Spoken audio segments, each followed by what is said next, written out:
We are the ones that created the gem surprise pack in India. Oh, the gem ball. Sir, sitting here surrounded by so many toys feels like a kid in a candy shop. Material that is used for 3D prototyping and printing is a lot different from what is used in regular injection molding. India happens to be the second largest polymer producer in the world. Okay, tell us about your most interesting project yet.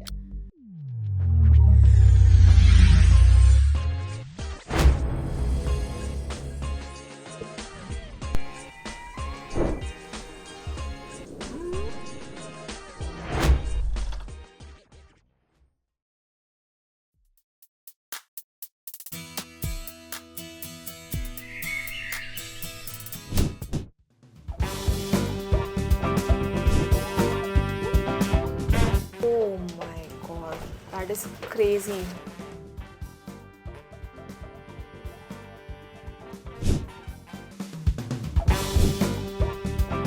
Ships. Oh, so good. 15,000? Oh my god!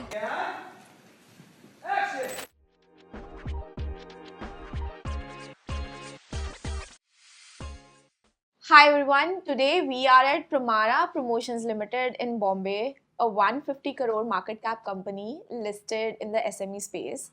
From the background, it might look like that I'm sitting in an arcade, but we are in their office in Bombay. The company is into corporate gifting, promotional stuff, and manufacturing of toys.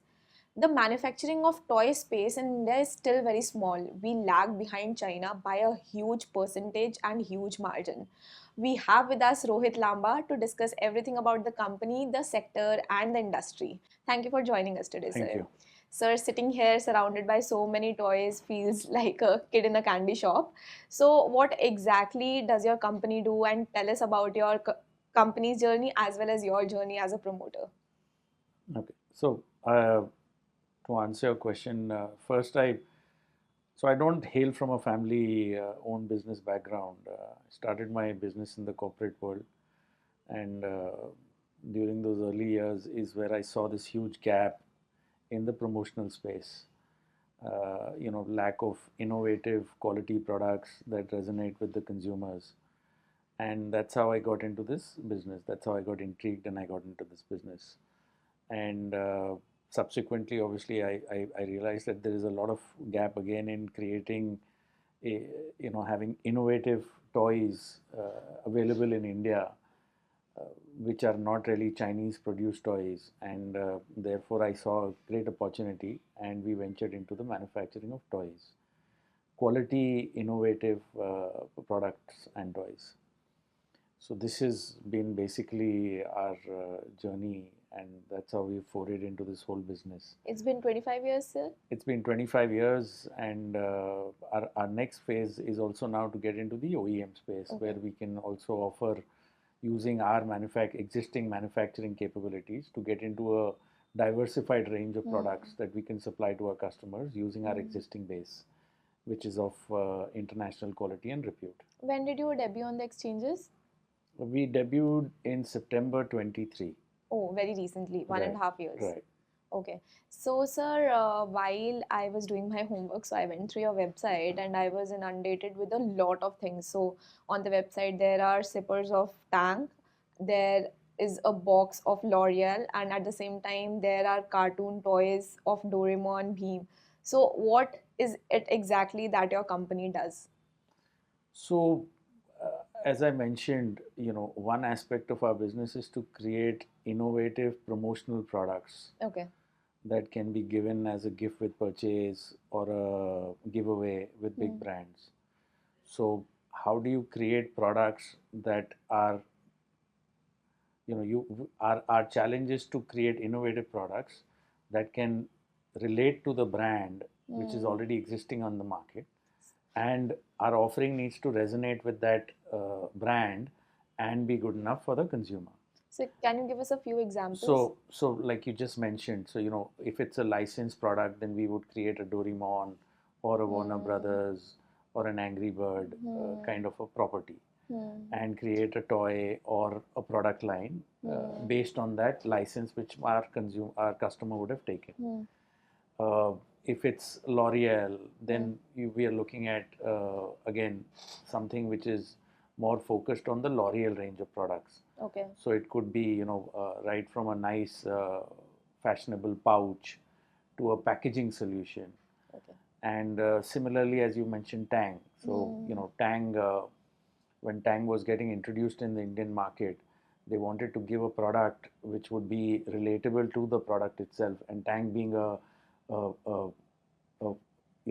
water-based drink, you've got to use a sipper, which can be used not just for sipping the product, but also to mix that powder into the product with the right kind of volume. So that's how we devised this whole product. Okay, so let's assume that I am an owner of retail food chain, right? So I want to introduce some freebie or free products with some of my meals, like a Happy Meal at McDonald's.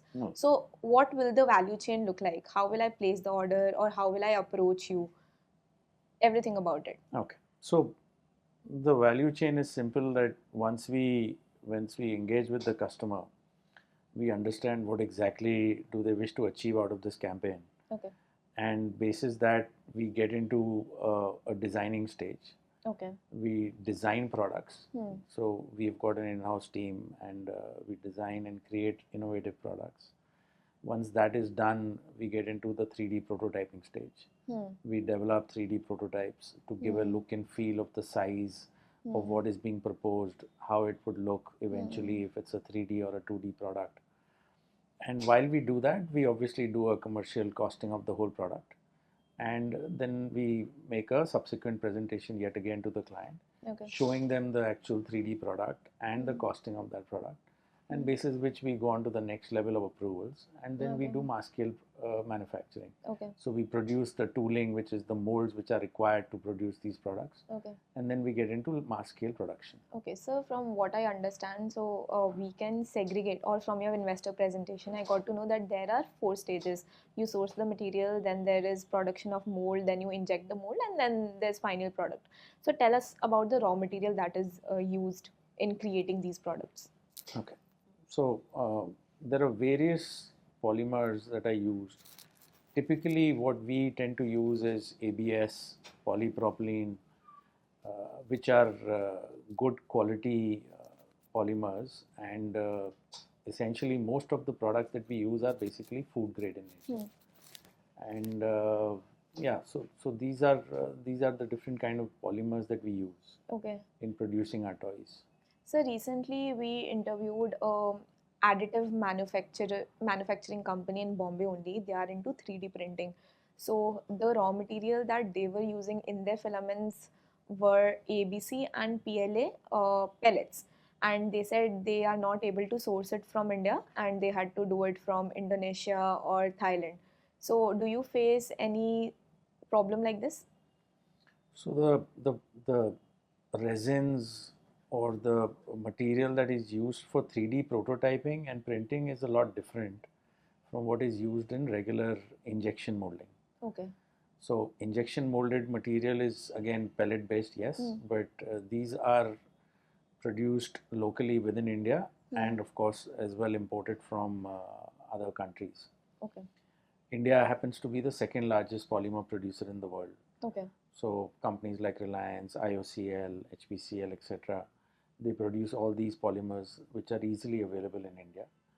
And again, different products have different, different materials have different quality standards and specifications. Okay. You've got to see what matches to your requirement and choose from it.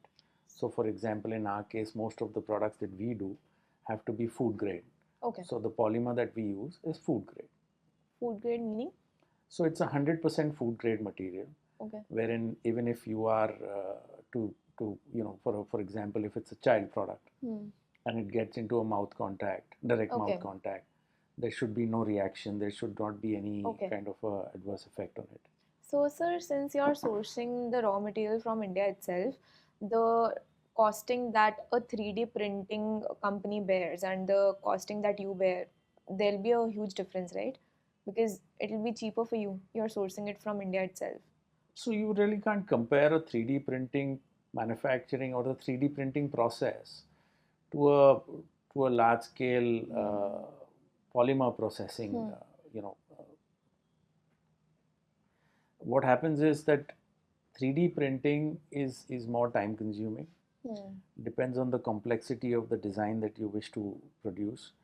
It is much more costlier, and it's not very robust.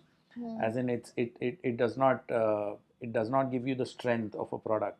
So what I'm trying to say is that we produce toys which are right from 0 age group and above. So our toys have to, meet standards which should not be a choking hazard. So small parts cannot be broken easily or should not come apart because again that's a choking hazard.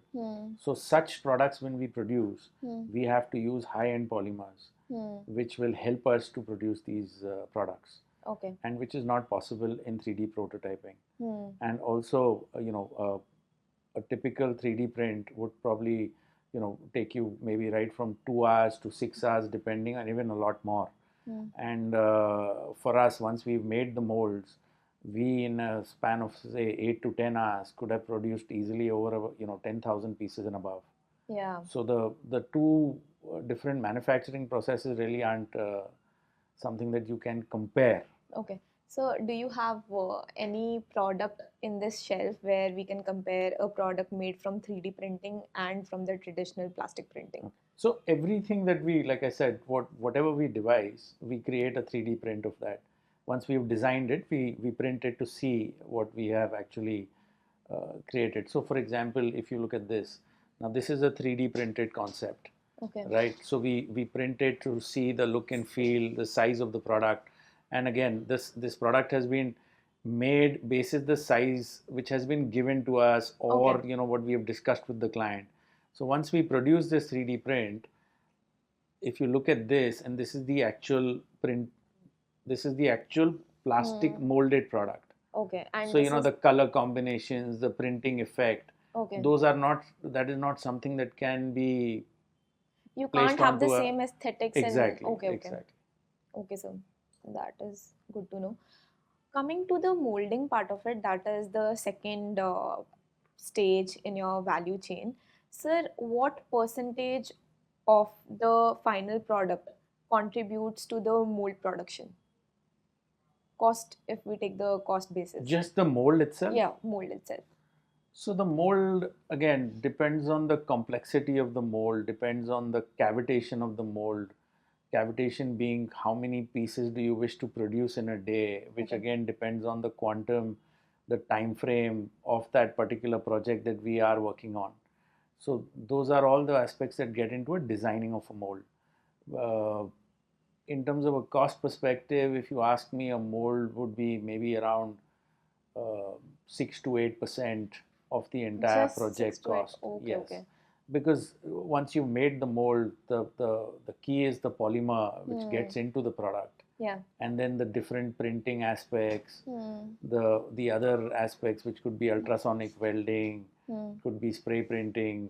So all of those aspects. So, sir, the molding process, does it not lead to a lot of wastage because you are serving different clients and every client has specific requirement? If I am a retail food chain owner, let's say I place an order for 10,000 Doraemon pieces, right? And once this order is fulfilled, mold would go to wastage entirely. So most of the molds and products that we develop are products that can be reused again and again. Okay. So those molds do have a life and they are not redundant. So it's not something that it's a one-time use product and then the mold is of no use. Okay. You can use it for a lot of different products and clients. Okay. Time and again. Okay. So, sir, you have worked with a lot of international clients, Kellogg's, P&G, Nestle. Tell us about your most interesting project yet.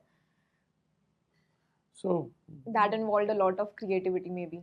So we work with a lot of clients across different industries, and each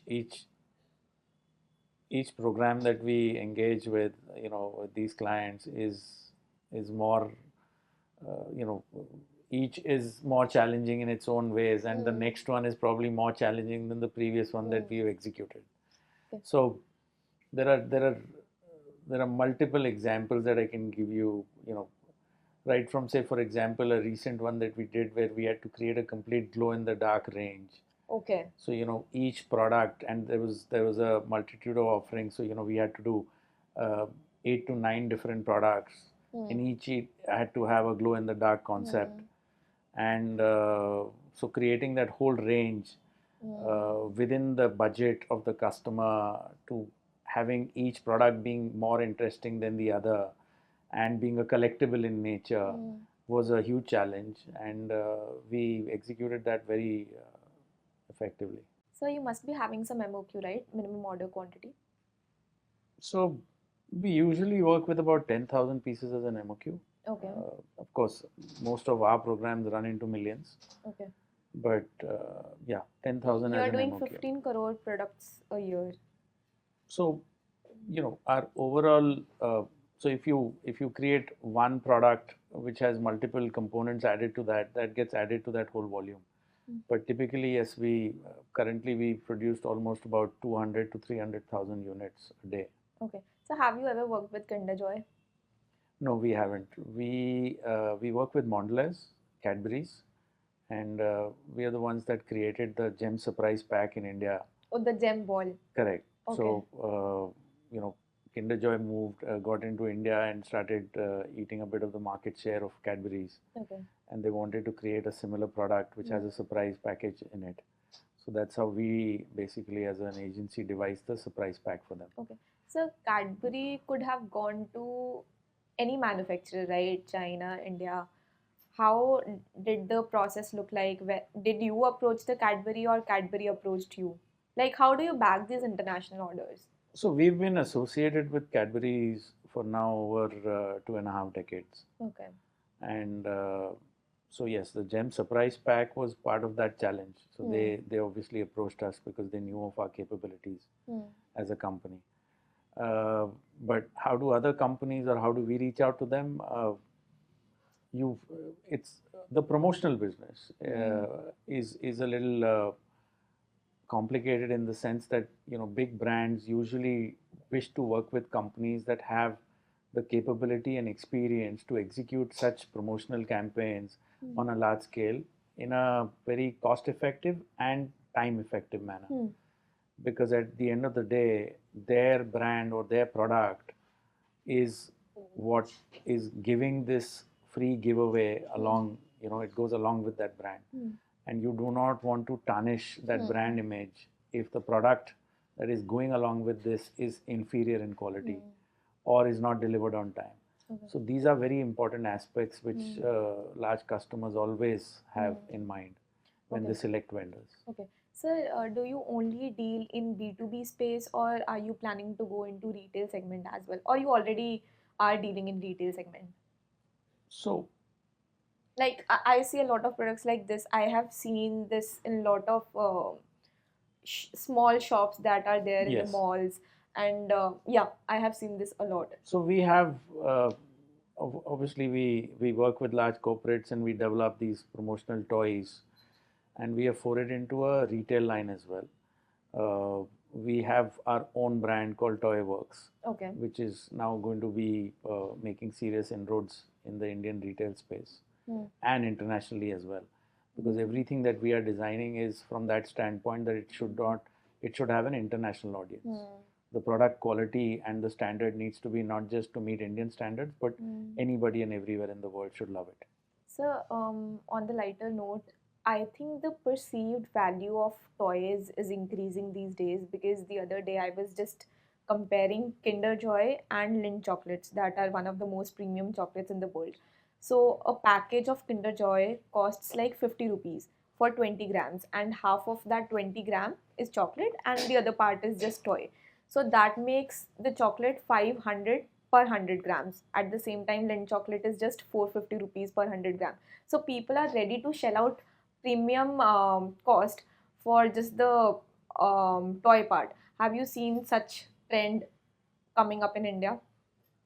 It is existing, and it is now gaining a lot of mileage because a lot of big brands are coming up with such concepts and ideas, because it's just a little more engaging. Hmm. You know, the child, for example, in the case of a surprise pack or a toy, not just gets to enjoy the candy, but also a toy. So, you know, he's got that want to each time go and get another product, which is going to add to his, you know, candy appetite, and at the same time give him interesting toys to play with. So it's paradoxical as well as ironical, I would say, because a lot of people argue that parents are inducing this trend of using smartphones while feeding their kids because it's very convenient for them. But at the same time, we see the perceived value of toys increasing, right? So, what are your plans to expand in this toy segment?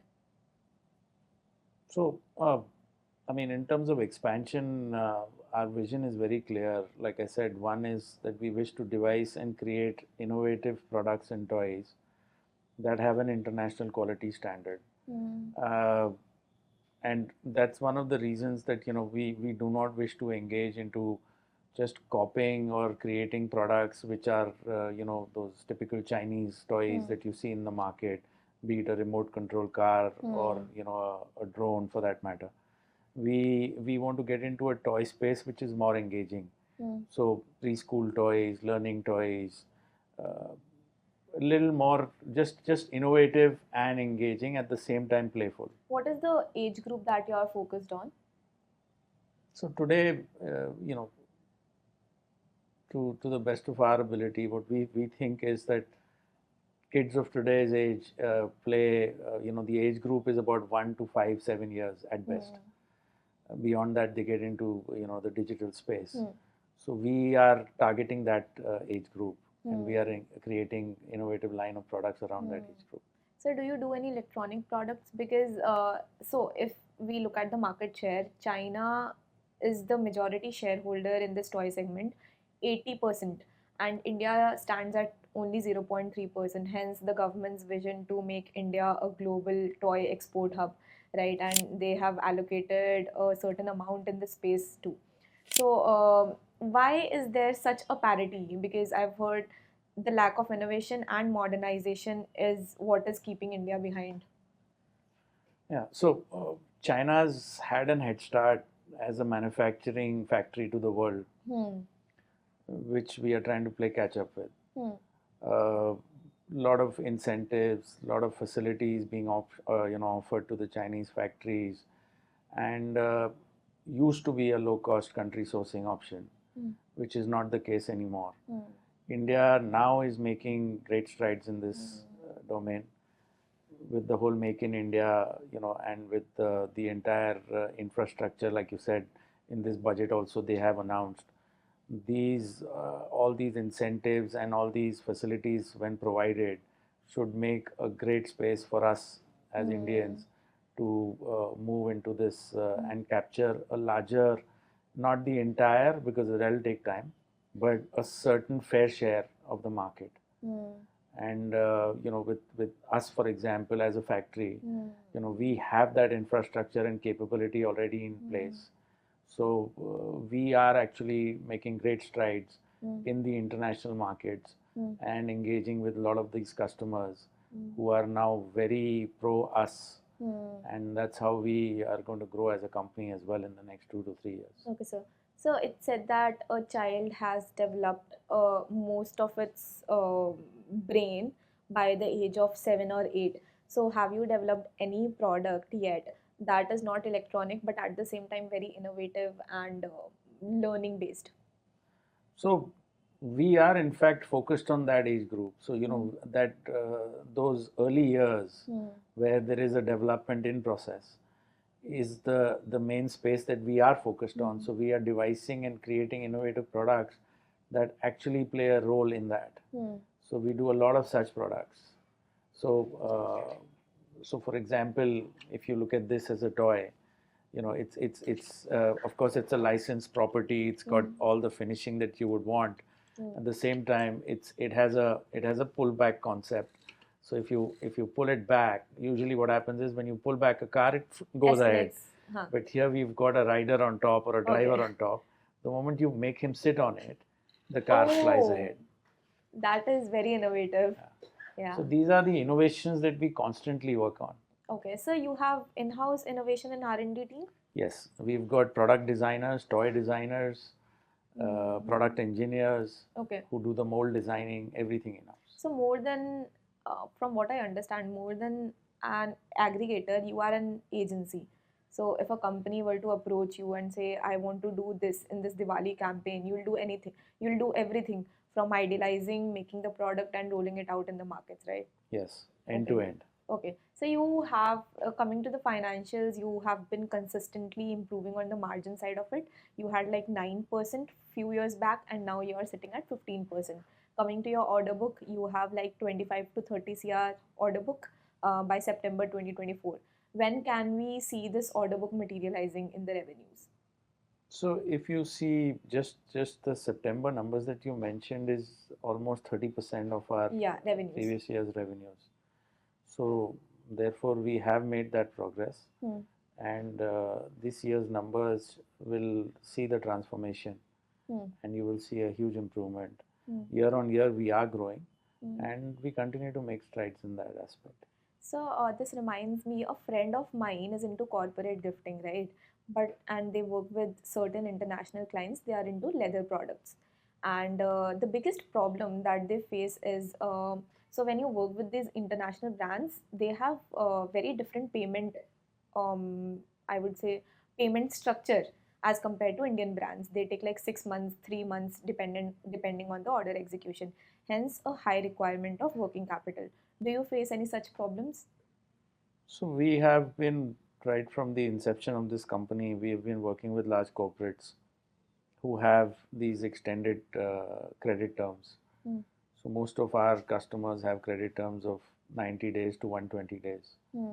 And that's something which is part and parcel of this business, and we have worked around it, and we continue to work with this. So challenges as they come about are something that we take in our stride and we manage, yes. So how many manufacturing units do you have? In India, as of now, we have one manufacturing unit based at Daman.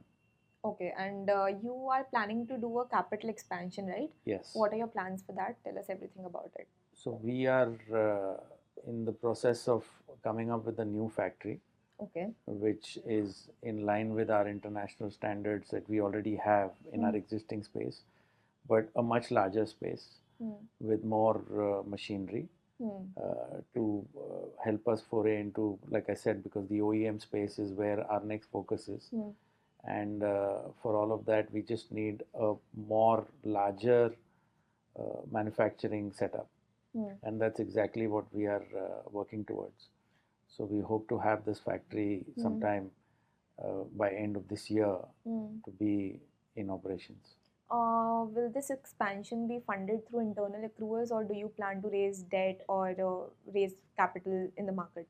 So it will be a mix of both equity and debt. Okay. We're just fine-tuning that, but it will definitely be a mix of both. Okay. So you recently acquired a wholly owned subsidiary in America, but the nature of Trump is very unpredictable. He's coming up with new announcements daily, right? So what are your plans for this USA subsidiary? So we have created a subsidiary in America, which is called Pramara North America.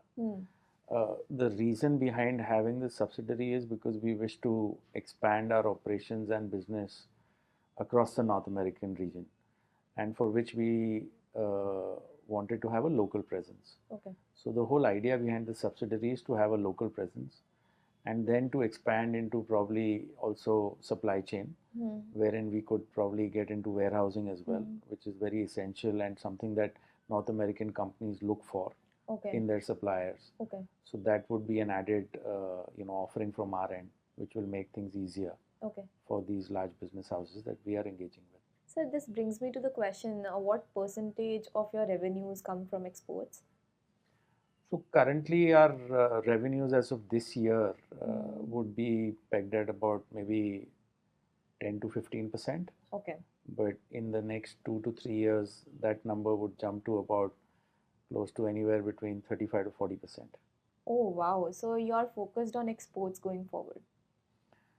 It's just that the whole, like I said, Make in India, agenda is something that we are driving ahead very aggressively, and as a result, we are making great strides on the international market front Okay. and acquiring new international customers. Okay. So you're into paper straws too, right? Yes, And Trump recently came up with an announcement that he's banning paper straws correct. because he does not believe in recyclability and sustainability. So what are your views on it? So I don't have a say on what Trump thinks, but we have definitely forayed into it Okay. because it is a product which is sustainable Hmm. and more eco-friendly. Hmm. And one-time plastic products, at least in most parts of the world, are now getting banned, if not already banned. So therefore, there's a huge market for this. And yeah, that's how we thought that it will be a great offering and Yeah. product to venture into. So after this Shark Tank got aired, after this Shark Tank was introduced in India, a lot of companies that focused on wooden toys came in, right? Because parents these days are very paranoid about kids using, chewing, or teething plastic products. So are you planning to go into, or are you already doing these wooden toys? We do produce wooden toys. These are all custom-based solutions that we create and provide for our customers. We work with wooden blocks, we work with MDF, we produce products in all of these materials. Having said that, it's not just the material like wood or plastic. Plastic products are also food grade. Almost every toy that we produce is 100% food grade because the polymer and the inks, all that get into our manufacturing process are 100% food grade. So, sir, coming to the last question, what is the vision? What is your vision for the company? Let's say 5 to 6 years down the line. So our vision is we will be market leaders in the international toy space, not just with our own range of products, but as an OEM, catering to international companies producing a wide array of products across different categories. That is our number one focus area and vision that we will achieve in the next 2 to 3 years. And as part of that, we've already made great strides. Like I said, one was North America. We've also ventured into the Japanese territory. Okay. We are in very high level talks, and we are soon going to be producing Japanese toys, which are the anime figurines in India. Yeah. Which will be again met with international standards and get retailed in India and also get exported worldwide. Okay. So, sir, thank you for joining us today. Thank you so much. Thank you.